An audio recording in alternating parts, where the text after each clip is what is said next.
Невнимателно и несовесно работење е причината поради која владата го разреши директорот на Агенцијата за туризам Александар Донев.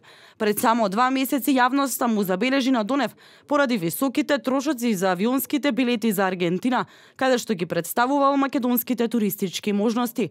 Наместо со економска класа, Донев летал со бизнис класа, каде што билетот е 30% поскап. Во тој период Донев најави дека разликата помеѓу билетите, односно 40.000 денари, ќе ги врати, но до сега тоа се нема случајно. Потпаролот на владата Миле Бошњаковски на денешната пресконференција посочи дека одлуката е донесена на вчерашната 52-ра владина седница.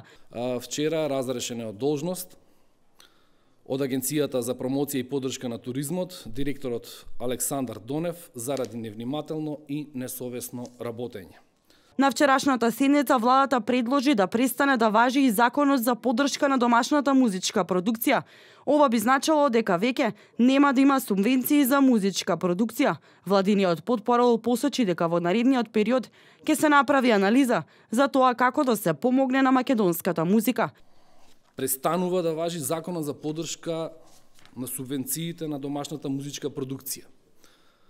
Анализата покажа дека нема никаква оправданост на потрошените средства кои што до сега беа дадени преку овој закон, така што овој закон вчера донесовме одлука дека престанува да важи. Тоа не значи дека владата ќе ја запостави македонската музика. Во моментов правиме анализа како адекватно, соодветно да се помогне на македонската музика и наскоро Министерството за култура ќе излезе со прецизен план. Една од одлуките донесени на 52-та владина седница е и почетокот на постапка за укинување на обврската таксистите да имаат меѓународен сертификат за познавање на англиски јазик.